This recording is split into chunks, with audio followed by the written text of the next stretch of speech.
some degree, but also just the recognition. We're still recognised in Tasmania, but nowhere near to the extent that we are here. And that is a good thing, in that we're the face of the foundation and the face of Daniel's search, and that we put ourselves into that space for a purpose, and we knew that. But sometimes you just need to put fuel in the car without the person on the bowser opposite you saying, "Oh, g'day, how's it going?" and away you go again. You just never relax. Even just going to the cinema, these are pretty ordinary things. Buying coffee at the supermarket, very ordinary things that people come up to you constantly. And we had a little joke with Hetty where earlier as we're arriving, watch the language, you'll be on your best behaviour. Of course we were joking, but it is surprising how you need to be on your guard even at the supermarket, whereas you guys, You don't have to put your trolley away, but I do. Yeah, it is those little things, when you push it up onto the footpath so you can get out of here.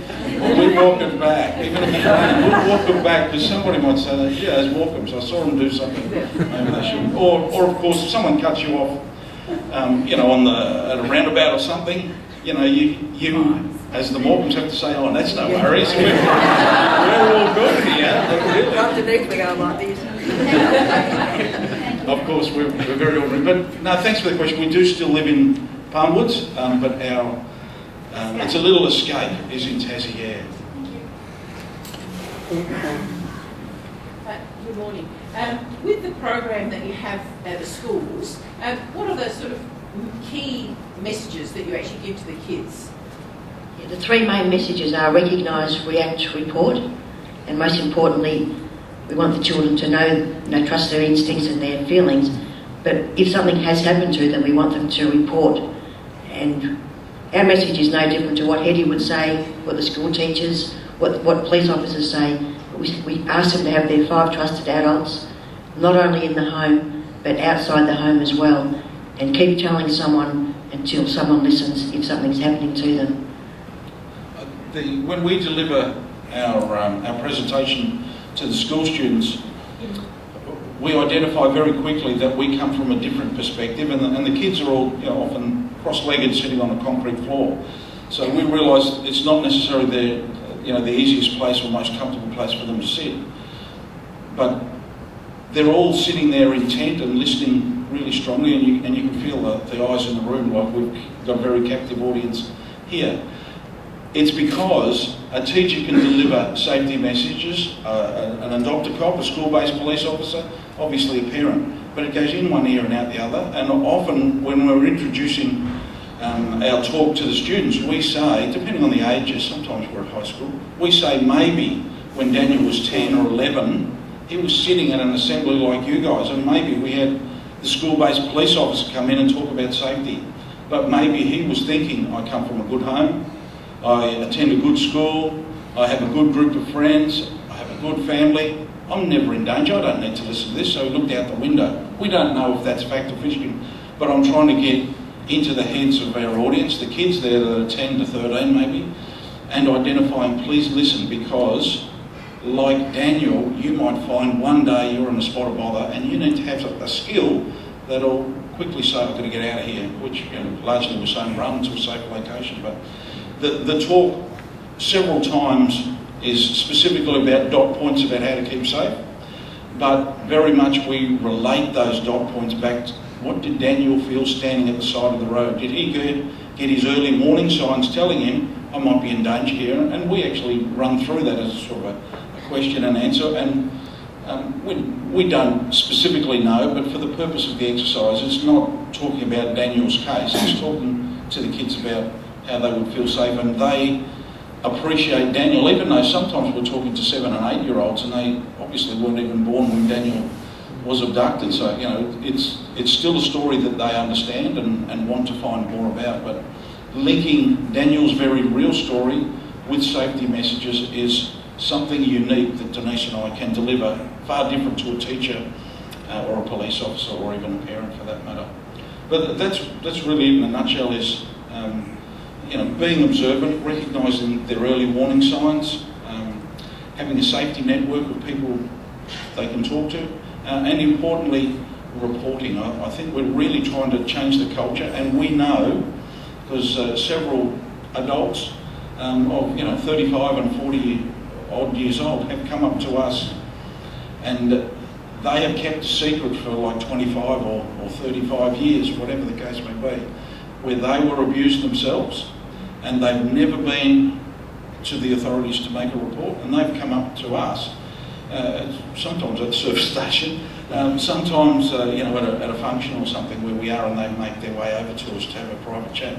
And they've identified you guys were the inspiration for us, because you didn't take a backward step when Daniel was abducted. You were very upfront, and you said, this is not good enough, we need to find an answer, and we're going to make sure that as best we can, nobody else is abducted, and certainly the safety of our kids is paramount.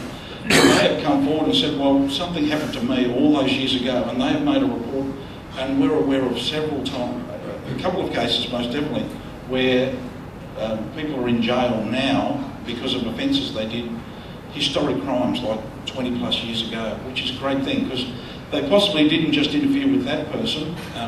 There may have been, who knows, many dozens or even substantial numbers. But anyway, the courage of those people is enormous, and we've put a couple of people away, so they're good things. But reporting it, I think, is the number one thing that we're trying to get out there. Don't be ashamed. You'll be looked after and cared for, and importantly, you'll be believed. That's what we tell the kids. How is the foundation set up as far as others than yourself, like a board or whatever? How is yeah, we've got 9 people on the committee, including 7 plus Bruce and I. So quite often I get outvoted, which I'm not happy about sometimes. But we've got Peter Boyce, he's a solicitor. We've got a retired school teacher. We've got a marketing guy. We've got a business lady, and we've got another lady who is a friend of ours, but she's like a business admin sort of person. And we've got another guy that works for Steps, and another girl that helps us with events and that type of thing. So whenever we have like a major function or anything like that, we have to put things to a vote. Bruce and I can sign cheques for up to a certain limit without getting it approved by the committee, but otherwise we have to get everything approved. And I think it's really important that one of the great advantages that the Foundation's had, and the reason we've grown and accepted some of the challenges and promoted some of the projects, like the app and our truck that was launched a couple of weeks ago and things, when we come up with an idea, we actually make sure that we see it through and it's actually launched. And that's certainly one of the frustrations that we've witnessed with perhaps dealing with some government agencies where there is some great intent, but staff movements and different governments roll over and suddenly those contacts that you've had or that project doesn't have the same momentum as perhaps it did a year or two earlier.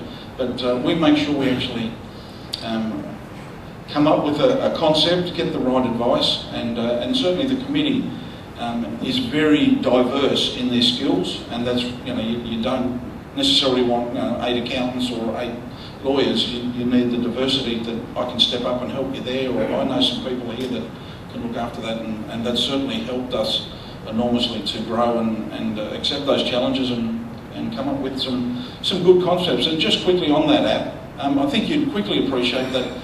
Where did the thought process come from that? Well, clearly we put ourselves in Daniel's shoes at the side of the road, and 8.5 years ago, technology's moved on enormously, and we just thought, let's come up with a tool that might save another child's life if ever they felt in danger, at a bus stop after sport, or even in the home for that matter.